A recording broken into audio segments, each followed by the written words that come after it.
so much, Pastor Eric and Cynthia. They have been wonderful hosts while we have been here. We have, one of the blessings that we have in the work that we do is we do get to travel to other parts of the world, as Pastor said, once a year. Wish it were once a week. Once a year. And we had taught to Dr. Orothai, who's the Family Ministries Director for the SSD, several years ago about the possibility of coming to the SSD this year. And it was actually our choice to come to Singapore. We could have gone to any of the countries. In fact, we could have just stayed in the Philippines. But I had heard, I'm going to be honest, I had seen a picture of the boat on top of that building, and I said, that looks like a really neat place to go. So I said to Dr. Orothai, can we visit several of the countries in the division? And one of them would be Singapore. And she said, okay, we'll arrange it. So that's how it happened that we came to be. So you can send a thank you card to the owners of the boat and tell them that's thanks to them we are here. But we get to meet good people from everywhere we go. We meet wonderful members of our church family because that's who we are, a church family. So we're delighted that we've had a chance to meet you. We have had food that we have never had before.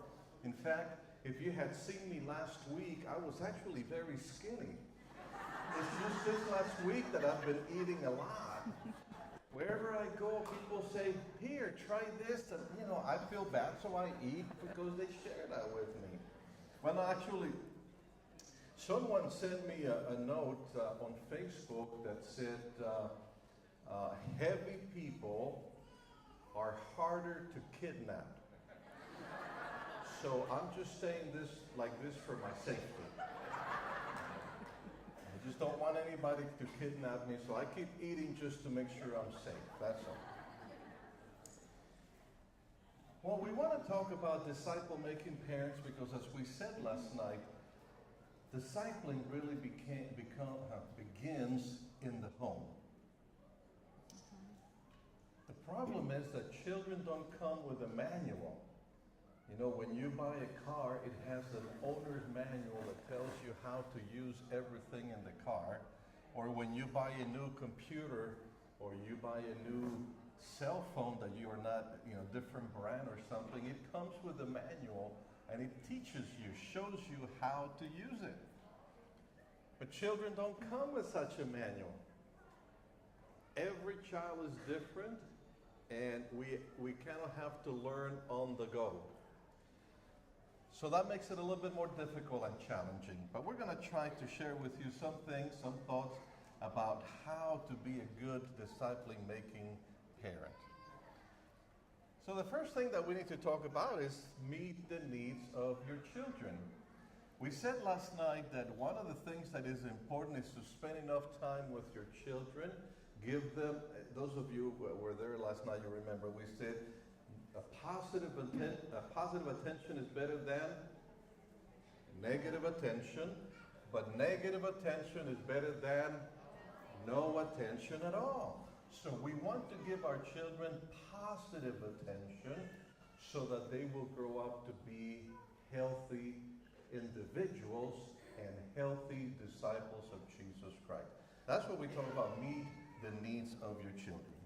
So let's look at our scriptural thing for today, our scriptural reference. Behold, children are a gift of the Lord.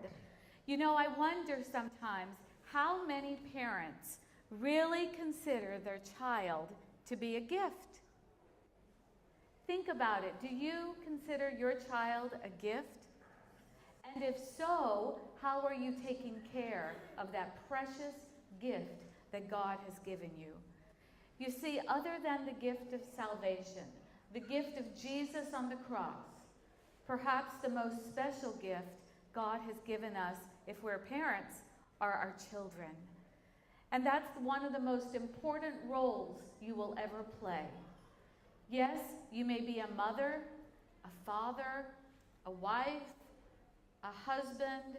You may be a teacher, a lawyer, a doctor. But one of the most important roles is that of being a parent. Because in doing so, we need to consider what that job description entails. Look at this next one. A parent's first priority is for their children to hear the gospel and have the opportunity to know Jesus Christ. You know, when we ask parents... I just need to point out that you received an outline when you came in. So when you see those words that are underlined on the screen, those are the words that you can write. You can fill in those blanks on your outline. Right, so all of you should have one of these. But when we ask parents, you know, my husband mentioned earlier, children do not come with a manual. When they're born and the doctor places that child in your arms, he didn't say, here's your child, here's the manual that goes with it.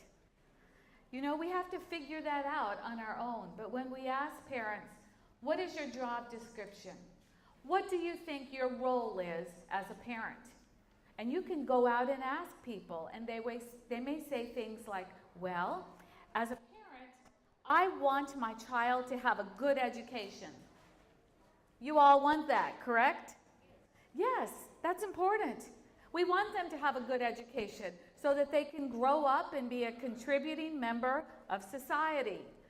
Well, I think my job as a parent, I want to make sure that I provide them clothes, and I want to make sure that they're well fed. Is that a parent's responsibility? Yes. I want to make sure they're safe. Is that your responsibility? Yes. But we need to keep in mind our primary responsibility is they get to know Jesus Christ as their best friend. Because you see, if in the process of sending them to the best schools and they have a wonderful career, if at the end they haven't learned that Jesus loves them, then we have missed the mark. I preach a sermon in church sometimes, and the title of the sermon is The Best Gift.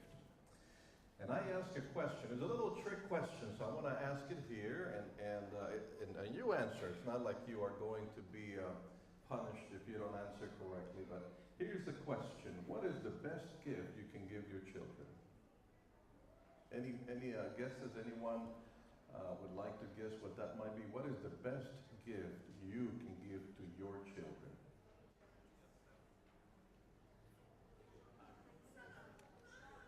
Your time. Okay. Any other guesses? Oh? All right. What I say in that sermon is that the best gift you can give your children is your marriage. Because when you provide your children with a good home, a good family, they get to hear the gospel of Jesus Christ through your lives. And so some people would say the best gift that I can give my children is the knowledge of God. And I said, amen, that's a good gift. But that's what they learn at home. So that's why it's important that we maintain a healthy marriage, because it is through our marriage that our children learn about God. It is through our marriage that they get the time that they need to hear about God. It is through our marriage that they get the love that teaches them about the love of God. Now, if you happen to be a single parent, don't be discouraged and think, oh, I guess I can't ever give them the best gift. Yes, you still can. You give them that gift through your relationship with them. Since you don't have a partner, then you need to partner with your husband, Jesus Christ, and be the best parents to your children that you can be. Once you do that, then you can indeed make sure that they hear the gospel and have an opportunity to come to know Jesus Christ as a personal Lord and Savior. And that's what we just said. Children need both parents in the home.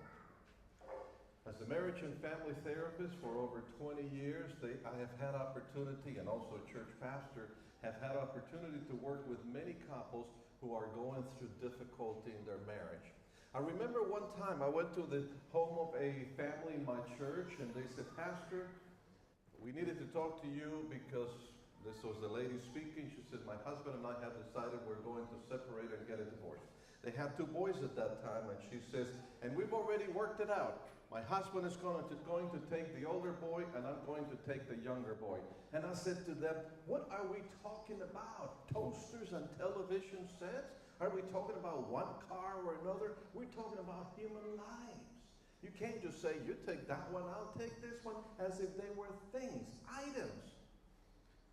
They hadn't thought about that. And so then we talked about a number of things, helped them through a number of things, and praise God, they decided to remain together. Well, guess what? After I moved from that church, they added a 3rd member to the family. I should say more like a 5th member to the family, a young daughter. And now, 20 years later, they're still married. Remember, they were ready to give it up. They're still married, and all of them actively involved in the church.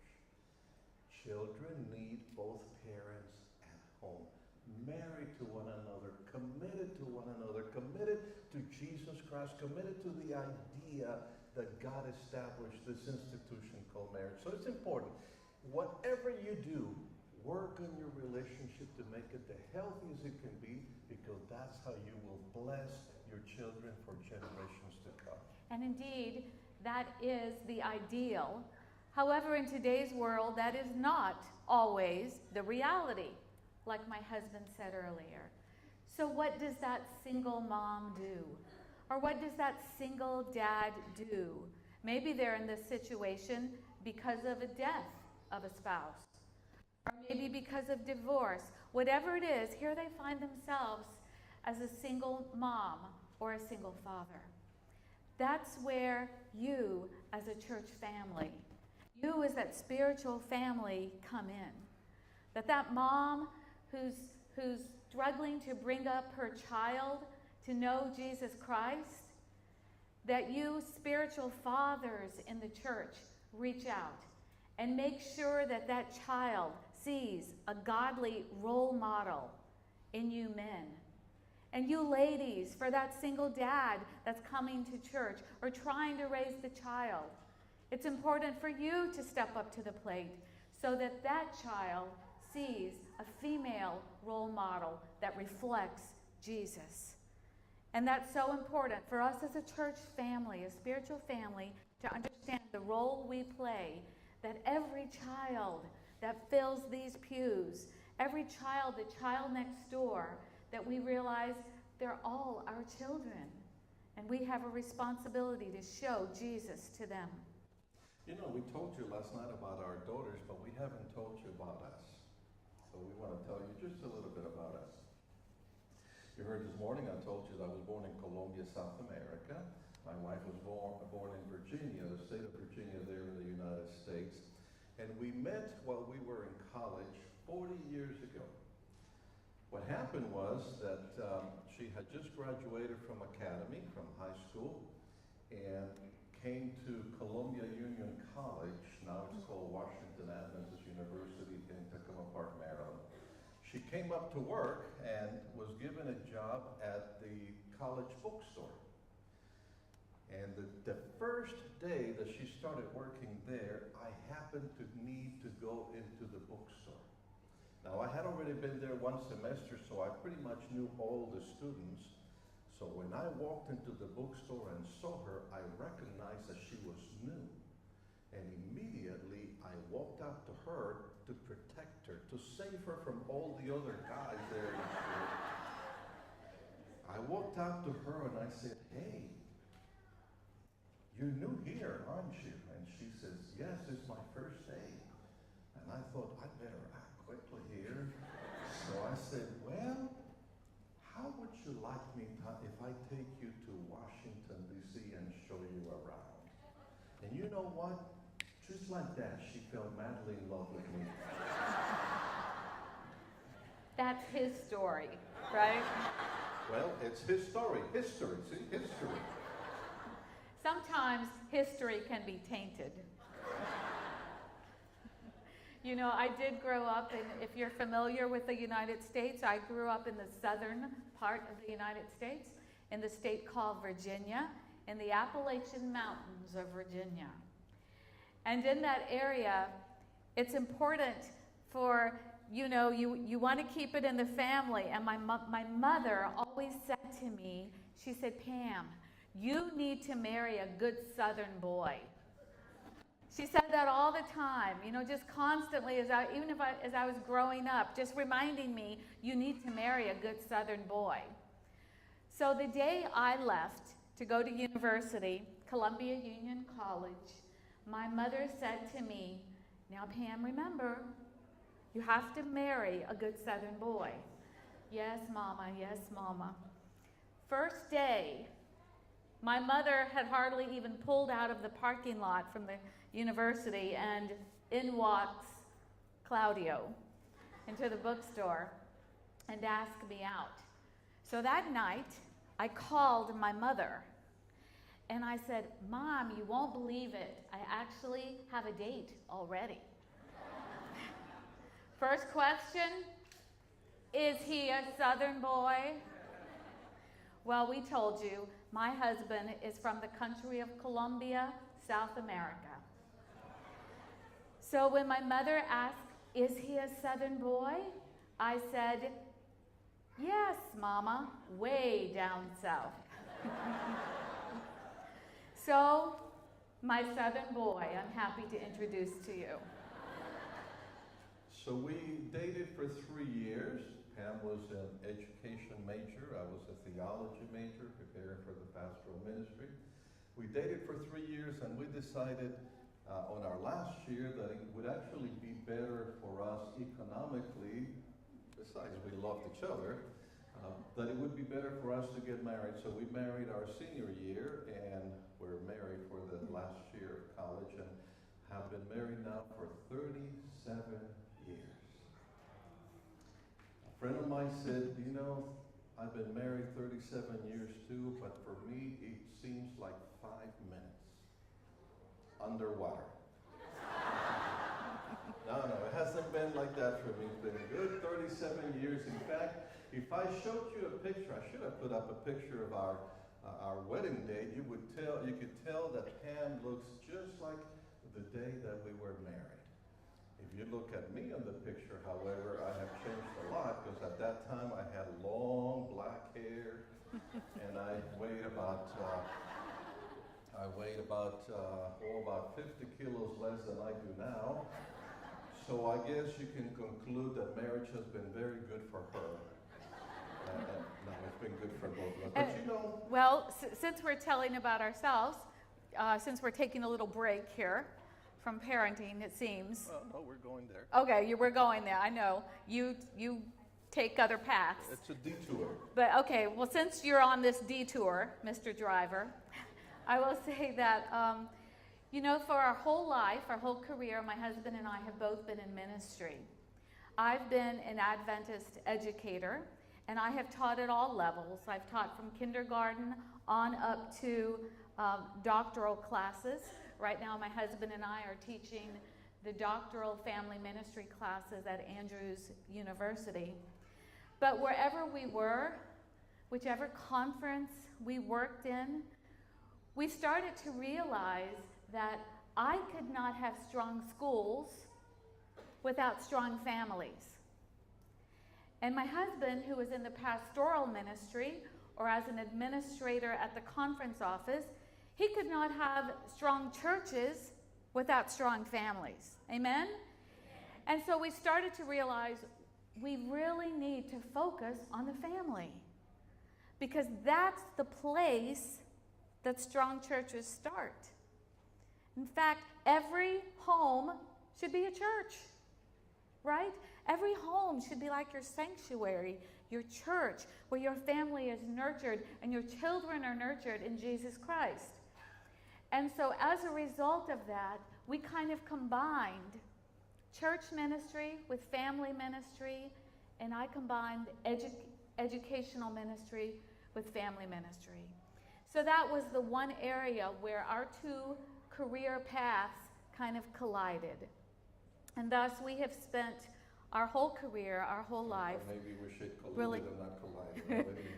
Collide. really dedicated to family ministries. And so we're before you today, and we're very thankful that God has now given us, in the North American division, the opportunity to full-time really focus on the family and focus on family ministries. So that's just a little story of our path and how we got to where we are today, standing in front of you. So children need both parents at home. This is where I came back around. See, Oh, that's a okay. detour. I'm going to see how you're going to bring it back. This is to say we've been married 37 years, and they have been good years, but they have not been perfect years.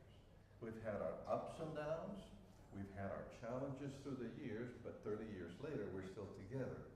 I don't know if you know or if you have heard of the great evangelist that passed away last year, Dr. Billy Graham. You've heard of Billy Graham here? When Ruth Graham and Billy Graham were married, someone interviewed Mrs. Graham, Ruth Graham, and they said to her, Ms. Graham, have you and Billy ever considered divorce? And she said, no. My husband and I have never considered divorce. Murder, yes. But never divorce.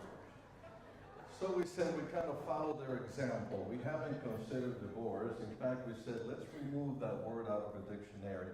Because when you consider it, then you move more in that direction than in the direction of staying together. So let's not do the divorce route. Let's see what we can do to keep our marriage strong and healthy.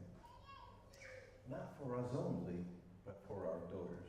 Now our daughters are married, and so now they get the example of not only us as their parents, but also their husbands' parents are also married to each other. So they have a whole generation of parents giving example to their children that it is important to remain married to one another until death do you part. That's important to children. Think about this. Each child is unique. Even twins. You can't say they're identical in everything. There's still uniqueness about each one of them. Those of you who are parents of twins, you can tell which one is which one is who. The one has a different personality than the other. I don't know if you know anything about birth order theory. Does anyone know about birth order theory? I'll tell you a little bit, just the Reader's Digest version of it. The psychological theory of birth order states that we are the way that we are based on the order in which we were born. I'll just give you a very brief sample. For instance, the theory states, and I say theory because there's some variations, and some people will say, well, no, maybe that has to do with the environment, etc. But in general terms, it still applies. So you might actually understand yourself better by understanding birth order theory. So birth order theory says that in general terms, notice those words, in general terms, the firstborn child tends to have leadership skills, leadership qualities. They tend to be very good in education. They tend to excel in sports. They tend to be very people-minded. Their vocabulary tends to be better. In fact, some people say that little kids, boys or girls who are firstborn, sometimes they act like little adults. They almost grow up too fast in some ways. In fact, when the second child is born, the firstborn becomes a teacher of the second, so that actually helps the firstborn develop even more. But at the same time, something happens. The first one feels dethroned, and maybe that's the beginning of sibling rivalry. When the second child is born, he or she can tell already that the first one is ahead of them, so they're not going to be able to compete with the first one. So they tend to go in different directions, so that if the first one is good at math, the other one may go towards sciences or art or music or whatever it may be. If the first one is good in basketball, the second one may choose to go and play tennis instead. If the first one likes languages, the other might want algebra or whatever it is. Not because they don't feel competent enough, they just feel like, why should I compete with the other one that's already ahead? I'm just going to go in my different direction. If you happen to have a third one, the baby of the family, they notice very quickly that whenever they do something silly, funny, everybody laughs. And so they draw attention to themselves by acting out. Something interesting happens to the middle child. Now he notices, or she notices, that there's a lot of attention to the older child. They have had that from the beginning. But now they're also paying attention to the baby, and the middle child kind of gets lost. In fact, someone said, look at your albums, your family albums, the photo albums. You'll have 5,000 pictures of the first one, 2,000 pictures of the baby of the family, and only 3 pictures of the middle child. They cannot get lost.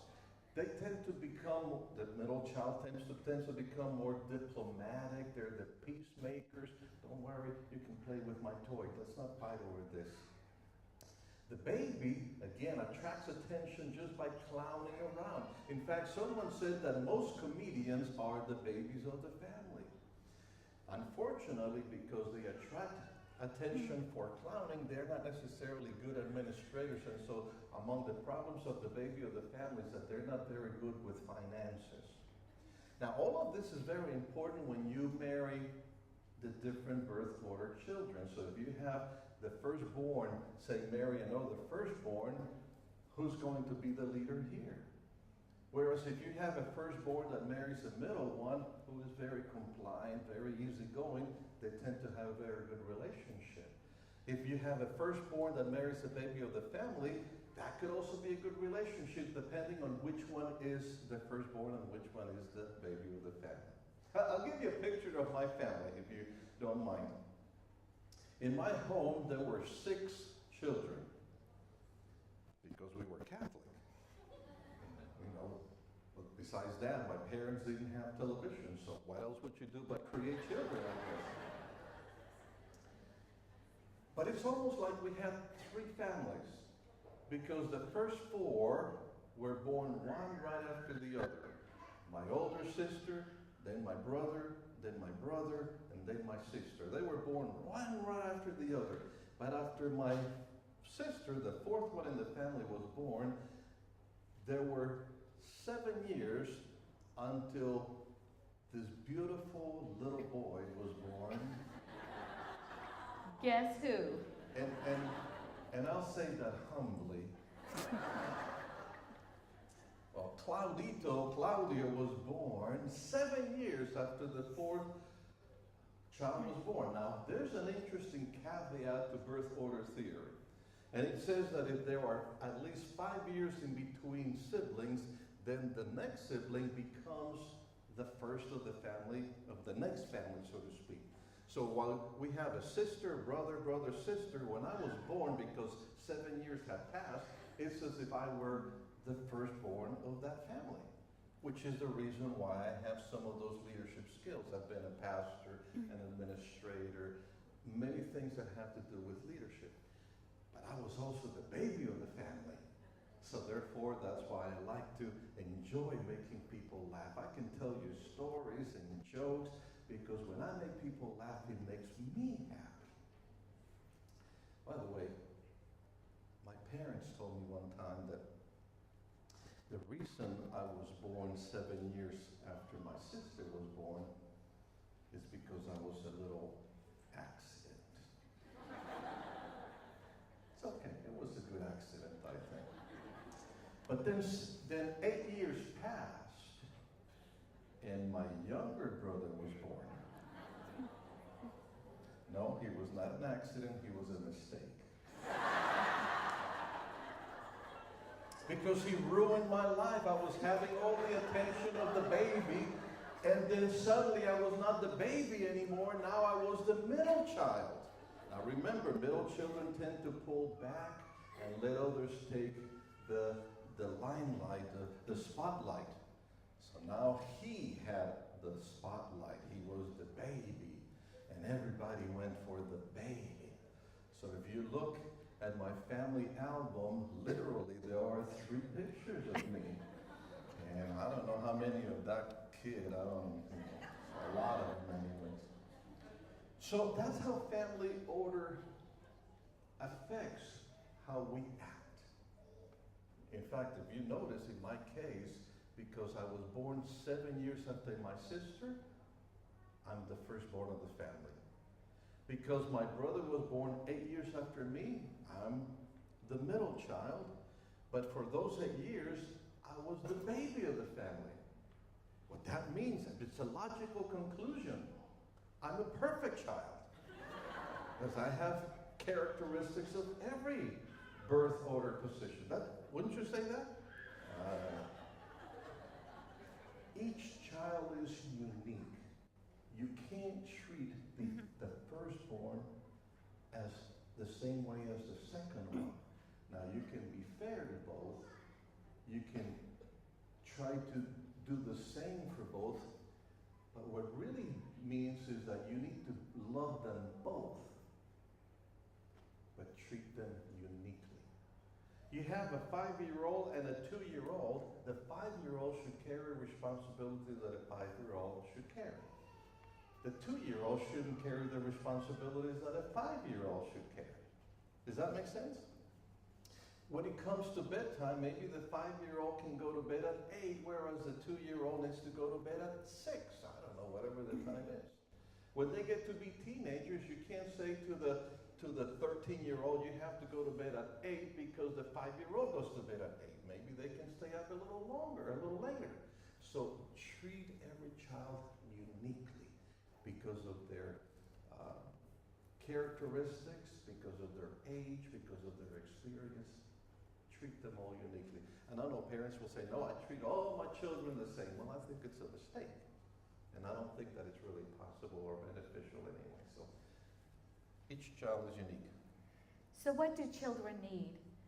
As we think about the needs of our children, 5 basic needs come to mind. And fill these in with your outline. Number 1, children need unconditional love. You know, God the Father taught us a very important lesson about parenting. But I think most of us in this room have probably missed the lesson taught by God the Father. There's a verse in the Bible that I know that probably most of you in this room have memorized. You know by heart. When Jesus was baptized and he came up out of the river Jordan, there was a voice from heaven that said, finish it with me, "This is my beloved Son in whom I am well pleased." You see, you do know that verse. You repeated it with me. But my guess is that most of you in this room have still missed it. You've missed the point that God the Father was teaching us as parents. Because God the Father could have said, "This is my son," period. That's a complete sentence, right? But it's what he went on to say. He went on to say, "In whom I am well pleased." You know, if God the Father took the time to affirm his Son, isn't that a lesson for us as parents? Think about it just for a moment if you are a parent. Do you spend more time criticizing your child or affirming them? Do you spend more time telling them everything they're doing wrong or what they're doing right? We need to celebrate the good in our children. We need to look for opportunities to affirm them, because it is far too easy to remind them of all their faults and their shortcomings, and why can't you do this, and why can't you do that, and pull up your pants and your grades are not good enough, you have to study harder, you have to work harder, and what did they do right that day? So when it comes to children, let's really think about God the Father. And another beautiful lesson given to us in Scripture is the story of the prodigal son. You know, we know that story too. But I think we've spent too much time focusing on the son and not enough time focusing on the father of the prodigal son. Because why did that son come home? I think at some point in that son's early life that the father showed him unconditional love. The father must have told him, you know, son, I will not always agree with you, but I will always love you. I remember just recently, my husband and I were filming a television program for Hope Channel, and we were exploring the topic of the story in the Bible of the prodigal son. And we had a guest on our show with us whose daughter had been a prodigal. His daughter had turned her back on the faith, had left home, had made choices completely different from the way that she was raised. And I said to him, he was telling us this story, and I said to him, at that moment, your daughter is at the door. She's leaving home. She's going to walk out. You don't know when or if you will ever see her again. You don't know when or if she may decide to come home. And I asked him the question, what do you say to your daughter? And I'll never forget his response because it was so powerful. He looked right in the camera and he said these words. He said, I said to her, there is nothing you can do that would make me love you less. And so as she left to walk out the door, she left with those words ringing in her ear. No matter where you're going, what you're going to do right now, I will never love you less than I love you. You see, he was showing her that unconditional love. And he was also assuring her in those words that she could always come home again. And parents, it is so important, no matter how old your children are, that they hear those words from you. There's nothing you can do that would make me love you less. I won't always agree with your decisions, but I will always love you. Tony Campolo is a sociologist and also a Baptist preacher, well known in the States. You probably have heard his name at some point in time. And he says that when he was a little boy, he had a little friend of his in school. He was Jewish. His name was Aaron. And he said that when Aaron would come by his house, Tony's house, sometimes he would come by his house to go to school, and sometimes Tony would go by Aaron's house and go to school. And he says, I noticed that when I would go by Aaron's house to go to school, on his way out of the house, his mother would say, Aaron, do you have your books? But when Aaron would come to Tony's house, as he was walking out of his house, his mother would say, Tony, they're Italian, Tony, do you have your lunch? He said, you see, that's the difference between Italians and Jews. We get fat, the Jews get smart. Well, he says it in a funny way, but what he's trying to point out is that mothers love differently, even in different cultures, but still that unconditional love is important. A Jewish mother is a very interesting person. If you ever meet a Jewish mother with a newborn baby, they're carrying that newborn baby in their arms and they'll introduce him to you. This is Micah, the doctor. Doctor is a baby. But see, from the moment that baby's born, they're telling them, you're smart, you're skilled, you're going to be famous, you're going to be rich, you're going to be powerful. They implant in their minds the thought that they are special. And I worry sometimes when I go to some homes, and I'll tell you quite frankly, in my culture, the Hispanic culture, I see it very often, when I hear parents say to their kids, you are as dumb as they come. And then they complain that the kids are dumb. Well, that's all they've heard all their life. They can't think, I can do this because I'm smart. No, they hear is I know I can't do this because I'm dumb. My parent tells me that I'm dumb. So we have to be very careful with what words we use toward our children.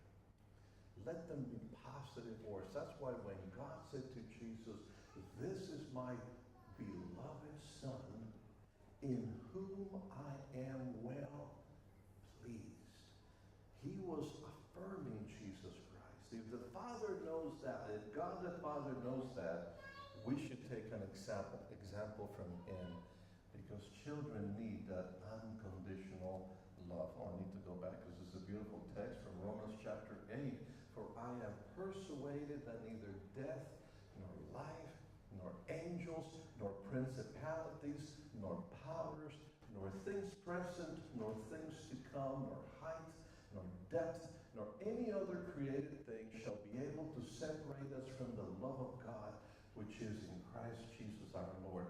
And that same sentiment is what we should tell our children. Look, you may turn your back on us, you may turn your back on our faith, you may turn your backs on anything that we have taught you. You may hate us, you may abandon us, whatever you do, but this one thing I want you to know, that I will always love you. I may not agree with you, I may not be able to support you, I may not even be able to help you, but this thing you can count on. I love you. Does that make sense? By the way, before we go any further, we can save the time at the end for questions. But if at any time you would rather have a question, something that comes up to mind, you raise your hand and we'll hand you the mic. Just be careful not to become too personal. Some people like to tell very personal stories that make everybody else uncomfortable. So if it's very personal, then you can talk to us later. But if it's a question for clarification, just raise your hand and we'll be happy to take the questions from you. Okay? Number 2, children need to be trained. So in addition to giving them this unconditional love that is not based on what they do or don't do, we need to train them. The words in the Bible, Scripture tells us, train a child in the way he should go. It's very interesting if you look at the biblical language that verse was originally written in. You see, sometimes we interpret train to mean I have to tell them. I have to preach to them. I have to lecture to them. I have to command them. That's what the Bible means. That's not what that word means. In the biblical language, the word train means we will do it together. It means I'm going to take my child by the hand and I'm going to walk the journey with them. I'm going to be a good role model. It's not just what I say, but it's also what I do that matters.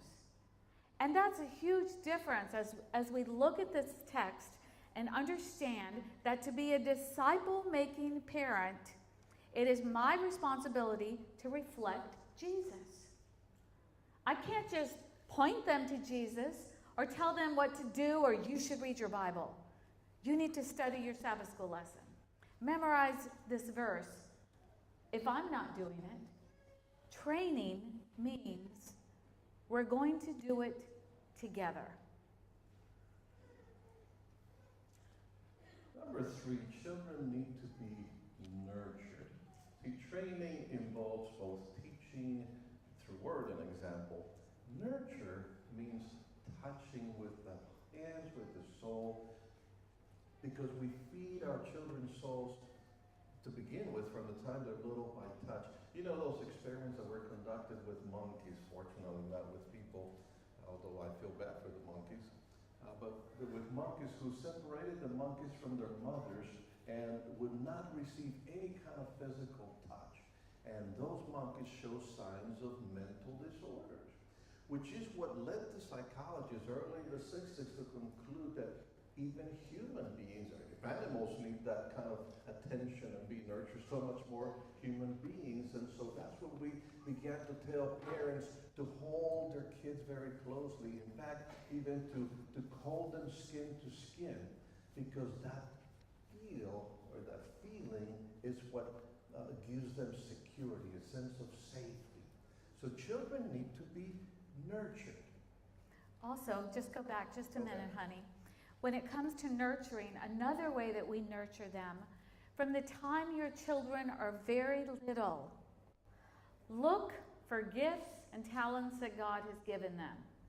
You know, if we're aware and if we're very attentive, we will begin to see leanings. For instance, do they love music? If so, that's a talent you need to be developing in them. Do they love to work with their hands? Do they love to build things? Do they love to build things with Lego blocks? Well, why not nurture engineering activities? You know, do they love to read? You know, we shared with you, we have 2 girls. One of our daughters, when she was little, she loved to read. She would devour every book she got. In fact, she was tiny, just a tiny little girl, and she was reading the classic literature before she even started 1st grade. And I thought, is she comprehending? She knows the words, she knows the vocabulary. She read the entire book, Oliver Twist, before she even started 1st grade. But when I would question her, I realized the comprehension was there. Today, she is an English teacher, specializing in British literature. She loves to teach Shakespeare. That's her favorite thing to teach. But from the time she was little, we started noticing this love. So we would go to the library all the time. We would talk about the classic books. She would read them, and we would discuss with them. And with me being an educator, I loved that, you know, because that was right up my alley too. So I loved to discuss those types of things with her. But nurturing, we see this, we nurtured it, and today she's practicing it. Our other daughter, when she was tiny, she loved the skeleton of the human body. We actually bought her a skeleton. She called him Mr. Bones. And she memorized all the bones in Mr. Bones, the names of all the bones, the names of all the body parts. And she got so interested in surgery. She loved to watch surgeries from a tiny child. Guess what she is today? She's a surgeon. She's a surgeon. So every time it was Christmas or it was her birthday, we would buy our girls something that fed into this interest that they had. So it almost became like a hobby when they were little, you know, to get all of these Shakespeare books and literature books for my other daughter, the classic for the other one, to get, I mean, who wants a skeleton for their birthday? Well, our daughter did, you know, but just to look for those, be aware of those little things, because it really makes a difference, parents. It doesn't matter what the leaning is. You can nurture it. You can continually take them to the library or read books to them. And you know, maybe I'm an old-fashioned educator, but for especially small children, they still need the hardback book, because they need to learn to read from left to right and the pages. And sometimes with our electronic books or the iPads, you know, our children don't learn some of those skills. So children need to be nurtured. Don't forget nurturing their talents and their gifts by recognizing them and feeding into that. Children need genuine, deserved praise. You know, we talked about affirming your children, but you need to make sure that that is deserved praise. Don't just praise them for anything and everything. So they walking, oh, you're so cute how you walking. No, but just make sure that when they do something, notice those things specifically. And by the way, do it immediately. In fact, we have that here. We can praise your children in 4 different ways. So let's go over those. Number 1, We should praise them selectively. Well, what does that mean? It means I don't go around all day, especially the small children, said, hey, you did great on this, you did great on this, and so I'm constantly praising them. No. I'll give you an example. Let's say that I've been dealing with sibling rivalry in my home. And my two kids, all they do is fight. You know, I'm just really getting tired of this. I'm more like a military sergeant handling their little wars. You know, it feels like my home is a battleground. They fight so much. So I've been really trying to work with them on being kind to each other. Selectively means the first tiniest little thing I see them do, being kind, I'm going to stop and say, hey, you did a great job. Thank you for sharing with your sister. Selectively, because that's what I'm working on. I want to focus on kindness as a parent.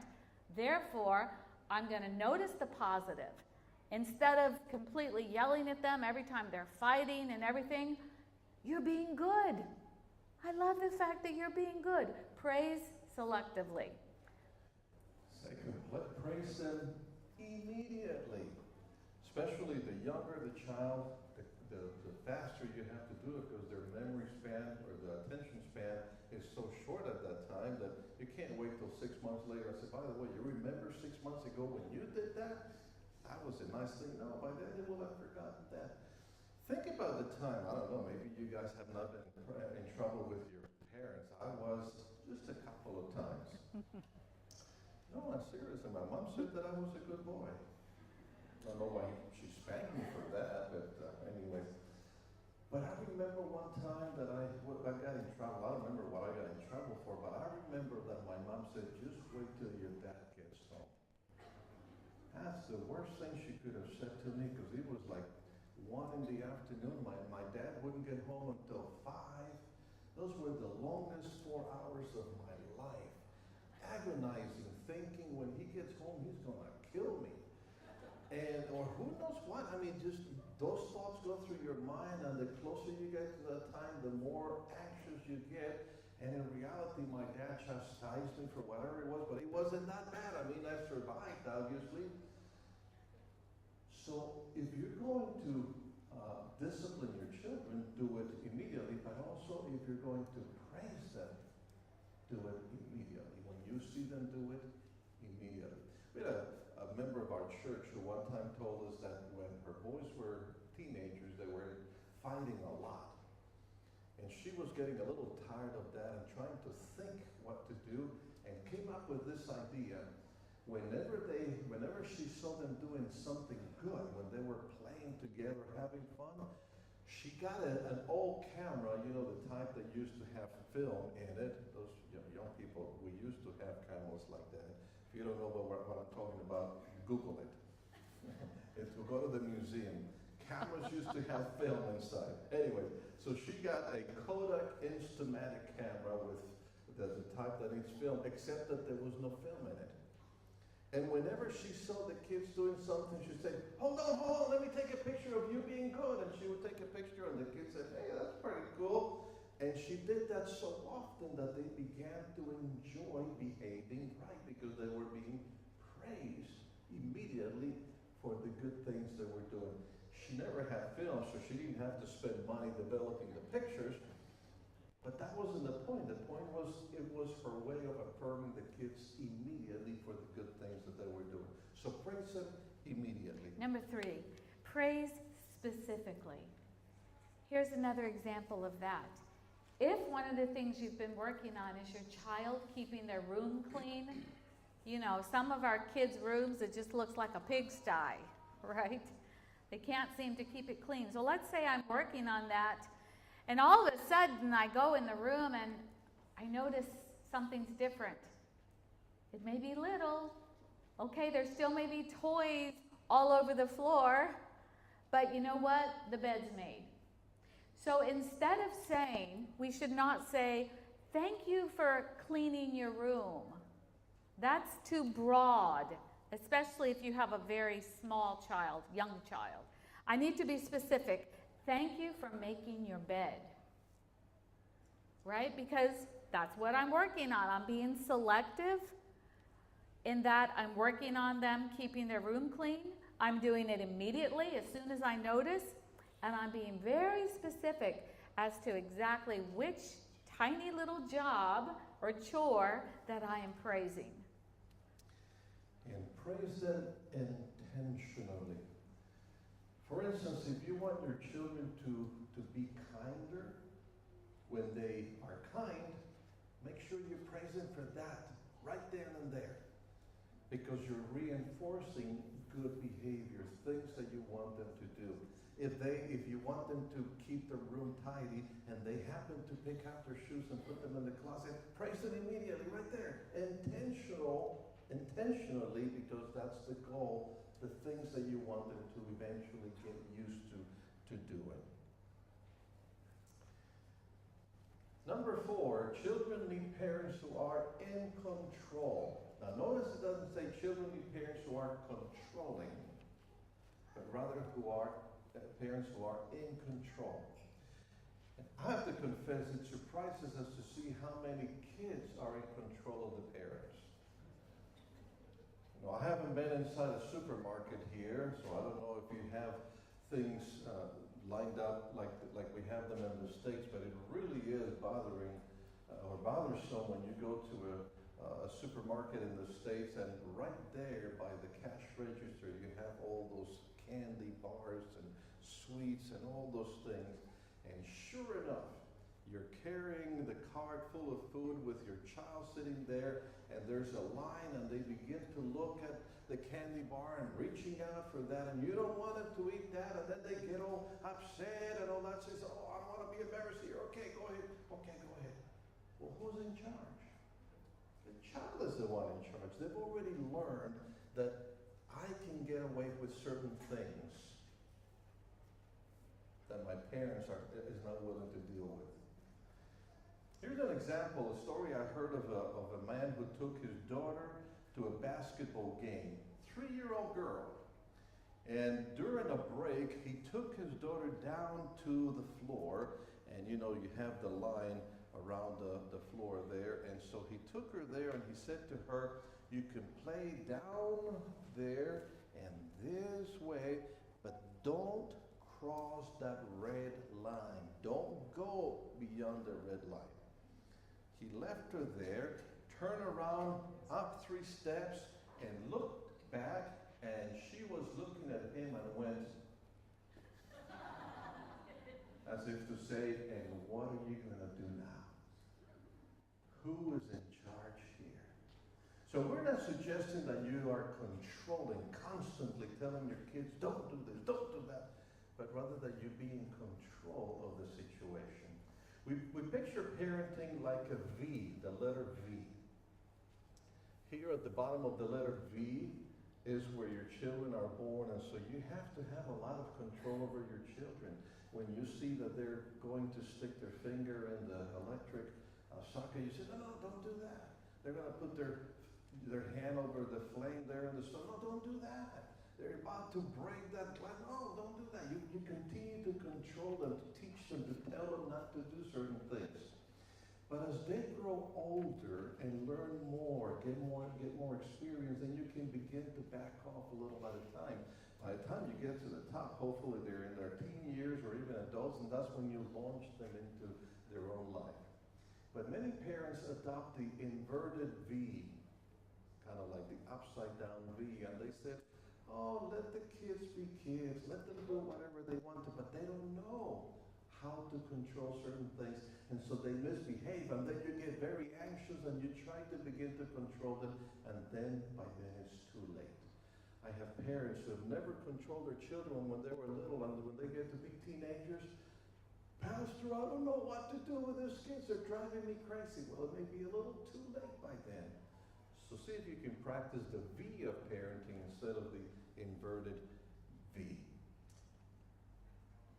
So here's some questions that you can ask yourself and see if you are to see who is in control in your family, whether you or your children. You don't have to answer us here. You answer to yourself. If you let your child have their way just to stop their complaining, chances are they are in control. You let your child interrupt you.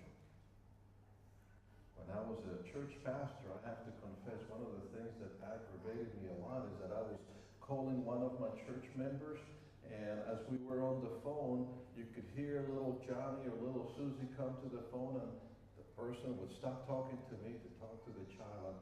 Okay, start a conversation. 2 minutes later, interrupt again. And he was constant interruption, and I said to myself, I wouldn't say it to the member, why can't they teach the child, when I'm on the phone, please don't interrupt me. If your child is constantly interrupting you, is their way of controlling you.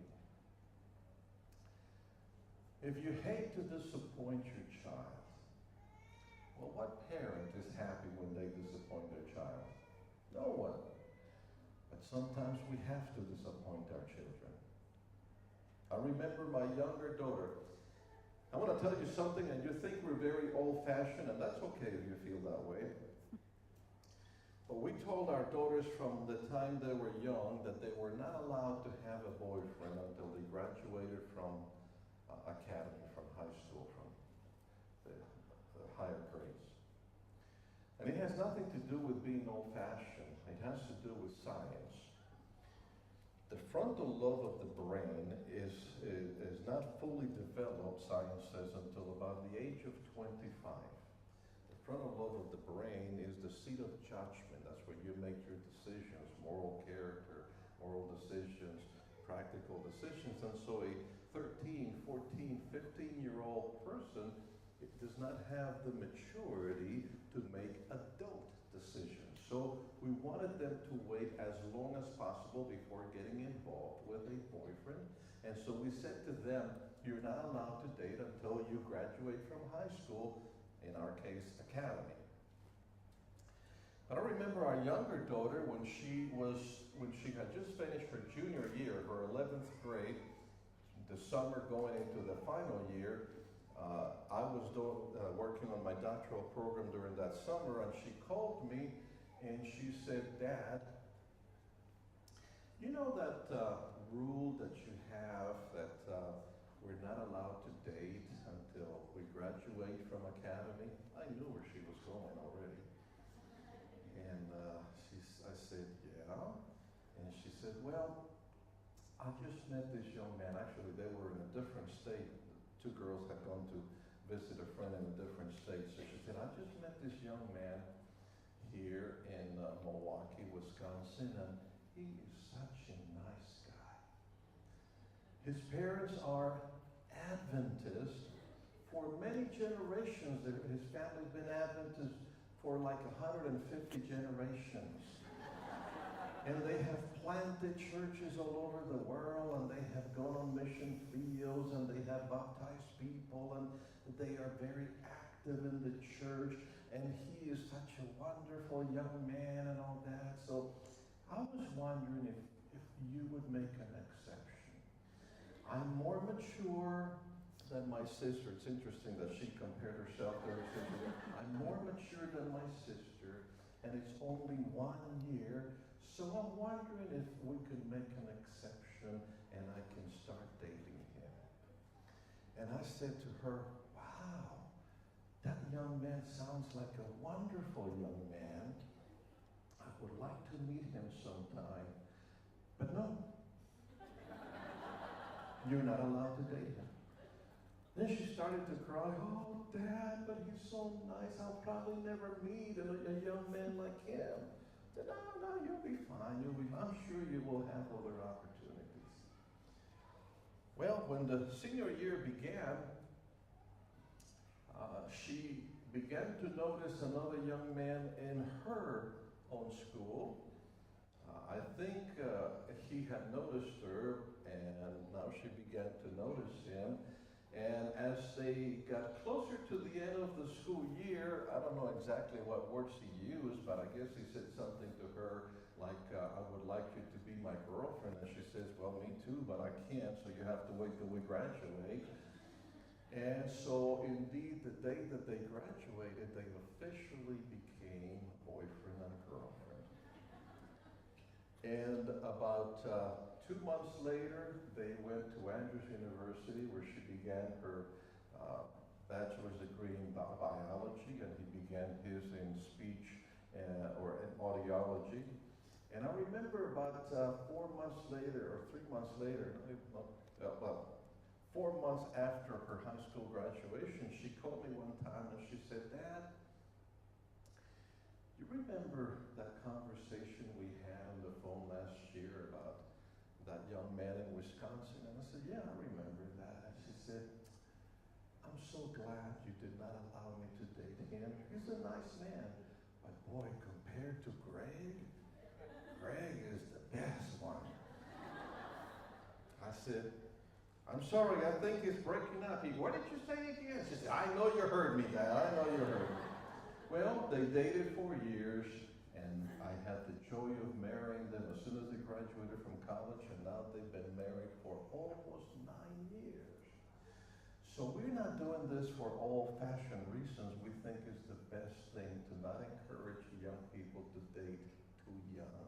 It's for their benefit to continue to get their education, get their jobs, finish the great maturity, and then they will be more successful. So there will be times when you have to disappoint your child. You don't have to agree with everything that they say or ask. If you can't stand to see your child cry, they may be in control. Again, there are times when your child has to cry. It's okay. It hurts me to see my children cry, but it's okay. That may be the best thing for them right now.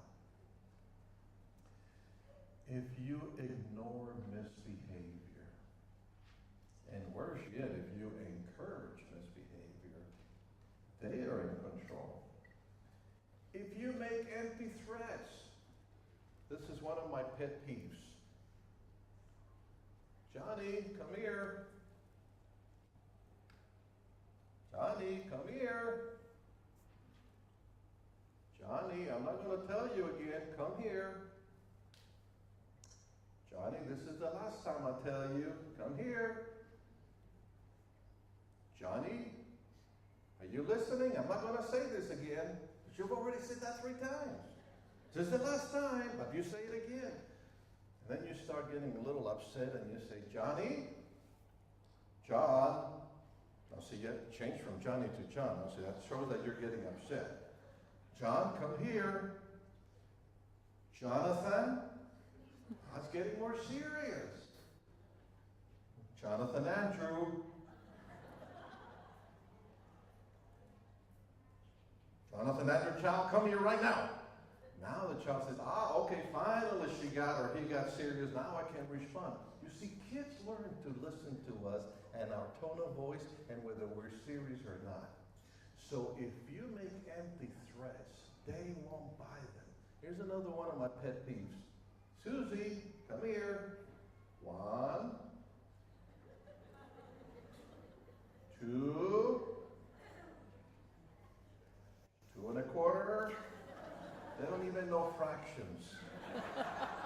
2 1/2.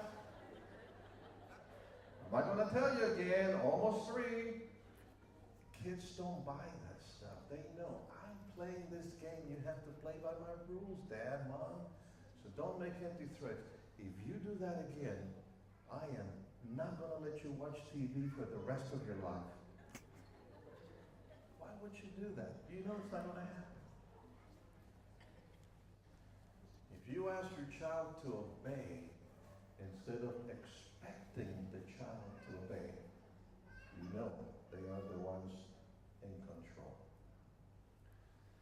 Okay, so let's go ahead. If you have your handout, you need to flip it over now. Flip it over on the back. Okay, it's kindling God's fire in your children. How do we help our children really make Jesus their best friend? You know, when your children are little, we say, "Come on, get up, it's time to go to church," or "It's time for family worship." But what about when they get older? How do we move our children from the faith of their fathers to their faith? How do we move them from developing they do it because we tell them to I have a personal relationship with Jesus Christ? I think we shared with you that I grew up in the mountains of Virginia, the Appalachian Mountains. And I was very blessed to live way out in the country, surrounded by trees and forests and woods, and I could spend my childhood really exploring nature by the hour. And my grandfather, the home where my grandparents lived, they had a wood stove. You know what that is? And so everything my grandmother cooked, she cooked on her wood stove. And let me tell you, food tastes better on a wood stove. It's something about just cooking over those logs that made a big difference versus cooking with electricity today. But because she did that, my grandfather, first of all, we would have to saw the wood. And I remember many, many times that my grandfather had this big two-man saw, and he would put little old me on one side of the saw, and he would get on the other, and he would teach me how to saw those logs to make wood for the stove for my grandma to cook on. And that was also the way their home was heated. It was heated by wood, so it took a lot of cutting.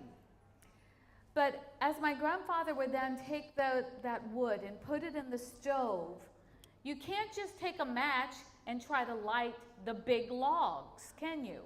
If you're familiar with how to start the fire, especially the big logs that my grandfather would put into the wood-burning stove, it wouldn't work that way. I had to use kindling. And my grandfather would teach me how to start the fire. And we would go out in the woods and we would gather kindling. And I learned as a child that the kindling, it had to be dry brush, dry little twigs, dry leaves.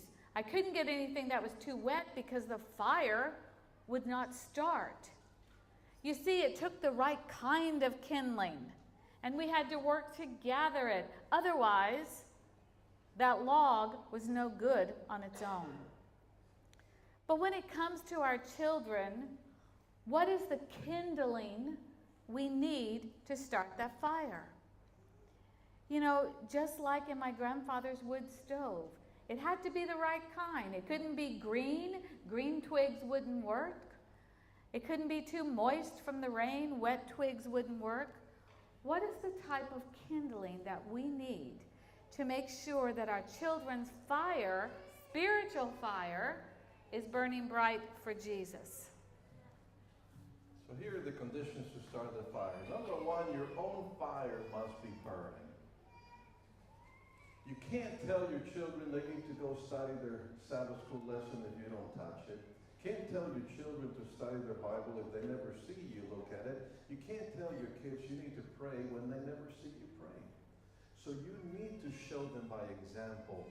This is how you develop a relationship with Jesus. Not you go do it, but rather this is how I do it. You know, I remember also as a child, I was very blessed. I remember spending the night with my grandmother, and every night my grandmother would get on her knees and say her prayer. I saw her fire burning for Jesus.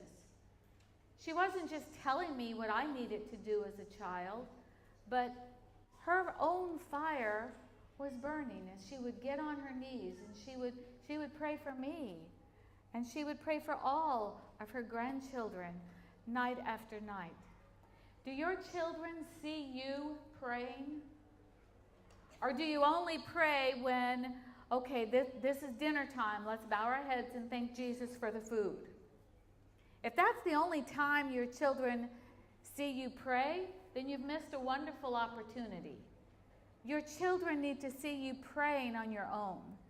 Your children need to see you reading the Bible.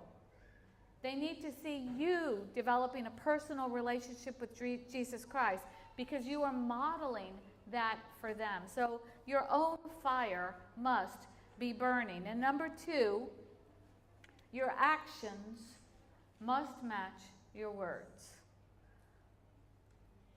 Do we ever say, you can't watch this television show? It's just not appropriate for children.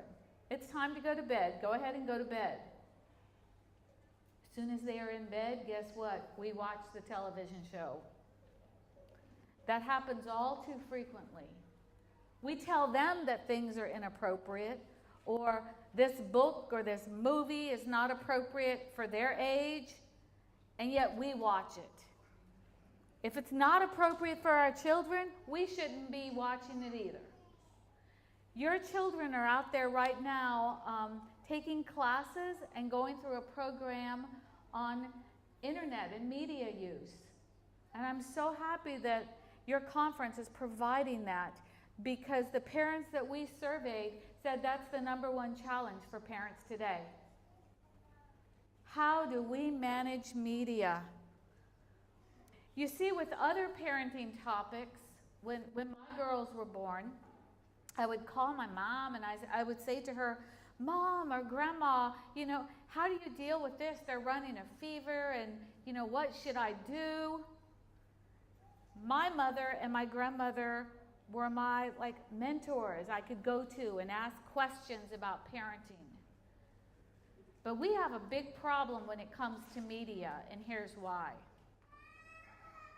If my kids are having a problem being addicted to their video games or in chat rooms they shouldn't be in, I can't call my grandma for help. You know why? My grandma didn't have to deal with that. I can't talk to an older member in the church and say, how do I deal with this? Can you give me some advice? A lot of them don't even know how to turn on an iPad or use it, or an iPhone. How are they going to give me advice? And that's one of the biggest problems of that's one of the biggest challenges of parenting today, is that we're entering into an age where we're facing a new issue that yesterday's parents didn't have to face. And we're trying to navigate these waters of this media usage without really having mentors to help us through. But one of the key things is, how are you managing media? In our parenting book that we wrote, we talk about this. Number 1, your number one thing, what are you doing? Are you handling it in a right way? So let's make sure that our actions match our words. If it's not appropriate for our children, it's not appropriate for us. We want them to say their prayers before bedtime, we should be doing it. We want them to have daily worship, we should be doing it. Let's make sure that we're equal. We want them to turn off technology for dinner time. If our phone rings during dinner time, we can't answer it either. Your attitude toward God, the Bible, Bible truth, the church will fuel or quench their fire. Your attitude makes a world of difference. In fact, even your very words about the church, about God, and about Bible truth. I remember the story of the little boy who was talking to the pastor. They had invited the pastor over their house for lunch, and the little boy says to the pastor, "Guess what we're having for lunch?" And the pastor said, "What?" And he said, "We're having goat." "Goat? You're having goat for lunch?" And he says, "Yeah." I said, "Well, how do you know?" He says, "Because I heard my dad say to my mom, let's have the old goat over for lunch." That's how they refer to the pastor. So when you're on your way home or during the week, you talk about, did you hear that sermon? That was kind of boring or long. Or did you notice Sister so-and-so was wearing that dress, and Brother so-and-so, and the song and the music and the picture and all, and everything tends to be negative? The kids are listening to that. Why would they want to go to a church that you criticize all the time? So therefore, we have to be very careful that we don't say things that are negative, that undermine the church, God, or Bible truth. Doesn't mean that everything is perfect. I'm not saying, or you should deny or minimize things, just be careful in what setting you say it, because your children are paying close attention to what you're saying. So what are some ways that we can do that? Number one, cultivate a daily personal devotional life. As we have gone through these lists, I hope you have noticed something that keeps coming up again and again. The conditions for the kindling to be right, the number one thing in that was your own fire must be burning. And what we can do, number one, you need to have a daily personal devotional life yourself. That's how we disciple our children. That's how we make sure their fire is burning for Jesus. If our fire is not burning for Jesus, their fire is not going to be burning for Jesus. You see, they need to see it in the home. The home, like I said, is a mini church. The home is a discipleship center. And it's so important over and over again. And I was talking to someone. In fact, one of the books we wrote, I had an editor look at it, and she says, you know, Pam, a lot of these lists start with a parent being the role model, you know, as number one. And I said, yes. Is it repetitive? Yes. Is it intentional? Yes. Because it matters. And that's where it starts. So, number one in disciple making is look in the mirror. If you're having trouble with your child, be it behavior or something else, attitude, let's look in the mirror first before we address it. By the way, this is a little aside, but we wrote a family devotional 3 years ago. It was published by Pacific Press, and you can buy it now on Amazon Kindle. It's called Family Faith, and that's 365 daily readings for the family. So if you're interested in doing something that you don't have to buy the paper book, but rather the Kindle, it's called Family Faith. Secondly, pray for your children. This sounds almost, why would you say that? It's a normal thing for parents to do, but do you really do it on a regular basis? Our younger daughter yesterday had to take an annual test for, the residency that she's doing, and she was very concerned. She always worries about all those things. She always does well, but she always is concerned. But we have been telling her all along, and yesterday morning here was the night before there, so we said to her, we just woke up and had prayer for you. We know you will do well. And she responded, thank you so much, I needed that. We constantly tell our girls, whenever we're going through a challenging time, whenever they're worried about something, we remind them, we're praying for you. But don't just say we're praying for you, make sure that you do it. Every night when we have our devotional time together, and I hope you're doing that in your home. I hope you have your couple devotional time, your personal devotional time. We have our couple time every night, and when we finish, we pray for every one of our 4 kids, the 2 girls and their husbands. We don't pray for the granddogs, I'm sorry, that's just a little beyond our experience maybe. But we do pray for them and ask for God to protect them when we know of anything specific, we pray for those things. So make sure that you pray for your children all the time. In the Old Testament, back to number 2, in the Old Testament, it's interesting that many of the fathers in scriptures blessed their children, right? They blessed their grandchildren, they blessed their children, and they would put their hands over them and offer a blessing. Somewhere along the line, we stopped doing that. You see, it's not just praying for your children but it's praying in the way of a blessing. Very specifically, like for our surgeon daughter. Lord, may the God of heaven bless your hands today. As you go into surgery, may he give you wisdom as you make life and death decisions. And as you work with families who may have lost a loved one. Specific blessings on our children, even from the time they're born, the time they're very tiny. May the Lord bless you as you go into school today and take your test. I know you've got a spelling test. May God bless you and bring to your memory all the words that we've been studying how to spell. May God bless you as you go on this long trip and get on the airplane today. May He bless you with traveling mercies. You know, not just praying for them far away after they're gone, but to actually say those words as they're getting out of the car at the airport. May God bless you today and give you traveling mercies. That they hear us verbalizing blessings to them in the form of a prayer. Practice daily family worship. Again, is one of those things that sadly has been almost abandoned in many families. We're so busy. We want to get up early and get on the road to get to work and do our job, make all the money we can, and stay as long as we can so we can make all that money to take care of our family. But remember that that's not the only thing that takes care of the family. Time with our family is also important.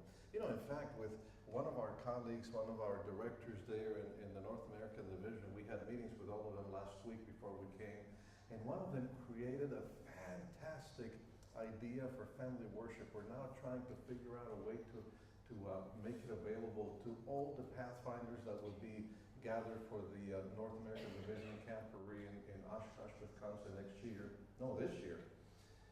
It's a simple idea, and if we can get it all done right, we will send the idea to all the divisions. Just picture a wheel with different worship activities, and it has a spinner, and you spin, and wherever it lands, that's the activity that you will have for worship that day. Simple things like write a thank you card to someone, or have prayer, or have a verse from the Bible read. It's just a very simple idea on how to have an interesting, exciting family time. I can't tell you how valuable that is to be able to spend time together as a family. Much more valuable than any money that you will make at work. And I know some of you will say, well, if I don't work, I can't have an apartment or a house or a car. I can't even come to church if that's the case because we can't afford it. I know we all have to work, but you will never replace the time you spend with your children and with your family. But here's the thing when it comes to family worship. Many of us don't have family worships because we make it too hard. Let's go back and make it simple. Do you know God has given you a family worship idea in nature? Don't make it so hard. For example, if you have a 3-year-old, you know, first of all, family worship should probably only be about 10 or 15 minutes long at the most for a 3-year-old. You're not going to try to have a family worship for half hour or an hour with a very young child. So for that very young child, family worship, we're going to use pipe cleaners and we're going to make a butterfly for family worship. And as your child is making that butterfly, talk about, do you know what day of creation God made butterflies on? And then you have a book with beautiful butterflies and talk about the different colors and what a wonderful creator God we have in making these butterflies. And maybe the next night, 10 or 15 more minutes the next night, you can discuss how did the butterfly form and talk about the moth and the development stage of that butterfly. And you could spend a whole week talking on nothing about the butterfly. You see, we just make family worships too hard. We make it too difficult when we should go back to God's creation, age appropriate. It must be age appropriate. And however old the youngest child is in the family, family worship should be geared towards that young child. Let's say we have that 3-year-old, but that 3-year-old has a 12-year-old brother and sister. While the 3-year-old is making a little butterfly out of pipe cleaners, the 12-year-old can be researching and telling us about different names of butterflies, you know, or different countries that very special or specific butterflies are. are found. You see, you can still study the same topic, but make it age appropriate. Do you understand what I'm saying? Or for leaves. Let's talk about leaves. All week this week for our family worship, we're going to be learning everything we can about leaves and how God made leaves. The very tiny, tiny child can use green Play-Doh and craft a leaf out of the Play-Doh, and the older child can study about how plants have different kind of leaves. And then one day, maybe Sabbath afternoon, you can go for a walk and collect leaves, and then come home and try to identify them and put them in a scrapbook. So when it comes to family worship, don't make it too difficult. Use God's nature. Make it age appropriate. And let's do it in time segments so that we don't lose the attention span of especially our younger children. Because we want them to grow up looking forward to worship. And all throughout the day, from the time they get up in the morning, say, I can't wait to family worship tonight. We're going to talk about butterflies, and I have something very special that we're going to use to make a butterfly. And you can say that several times throughout the day, and I can promise you that 3-year-old will be so excited when family worship comes. We have so many parents that come to us and say, I don't know what to do. My kids hate family worship. They just hate it, and they're like, family worship again? And they just come dragging. But when we say, tell me what you're doing for family worship. And you know what? After they finish telling me, I think, man, I don't want to come to your family worship either. That's boring. So let's make it fun for the kids so they get excited about it. Let's get those library books or those pictures on the internet of the butterfly, of the leaves, of the different trees that God made. And you have an incredible, the dome. I forget the name of it.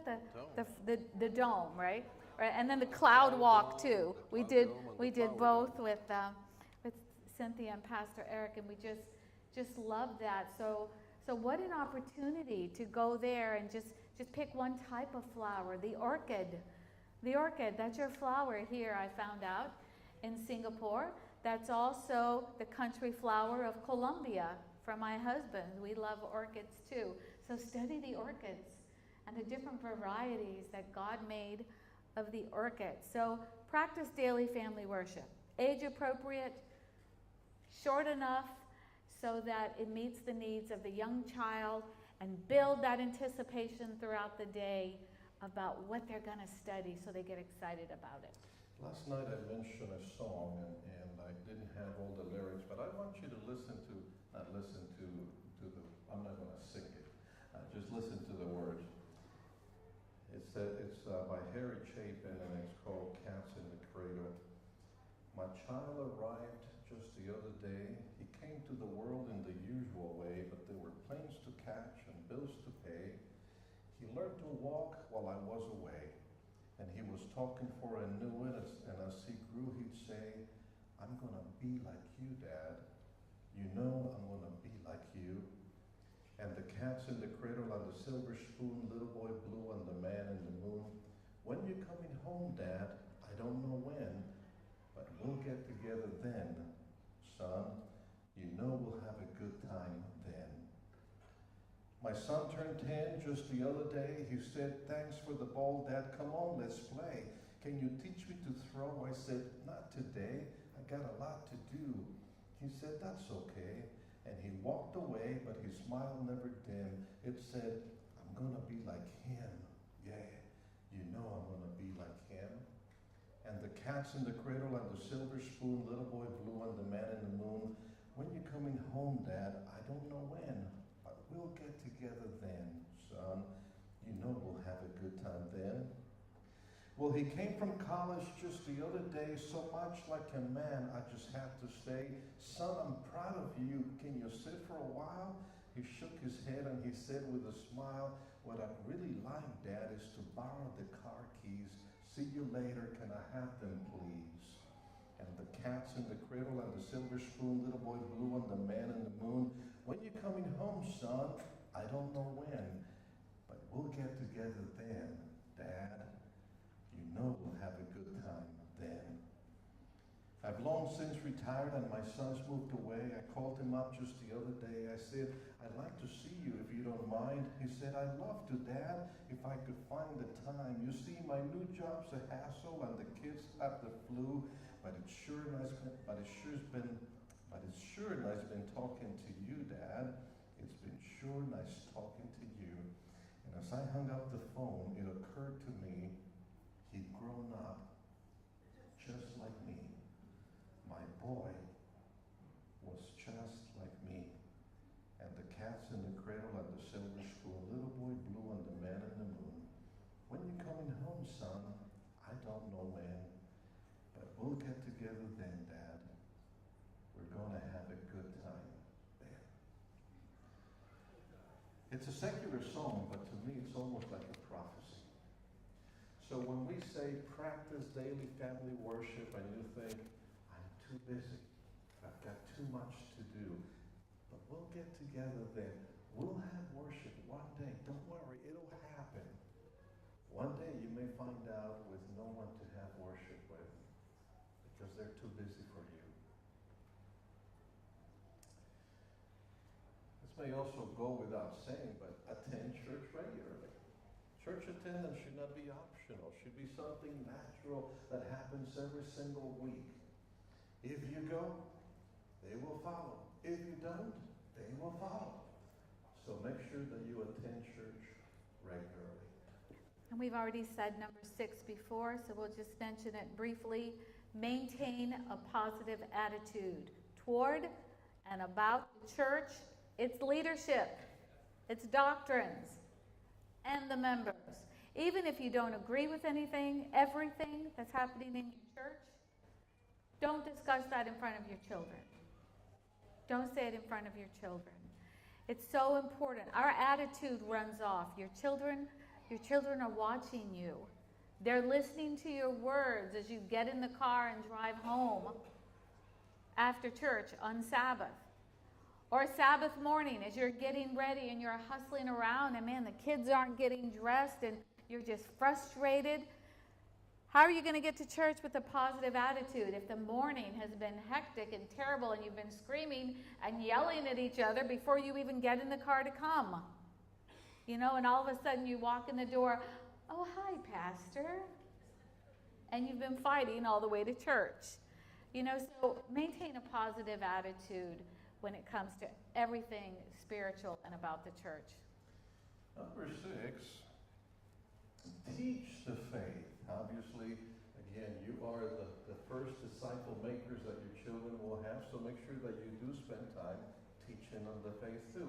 Teach it through word, but also teach them through example. But we need to talk about what is appropriate to teach when. So you have a table there, a diagram that looks like that, except that you don't have the stars filled in. I know this is hard to see, so we'll just point out a few things that are really important. So, you've got 1 star, which means it's the beginning. They're just learning this thing. Number 2, it's an important time for learning if they're 2 stars. But 3 stars beside things mean this is the prime time for that child to learn that. This is the key point. If they don't learn it then, it's going to get harder. So in that first column, your first column says birth to 5 years old. Very, very young children.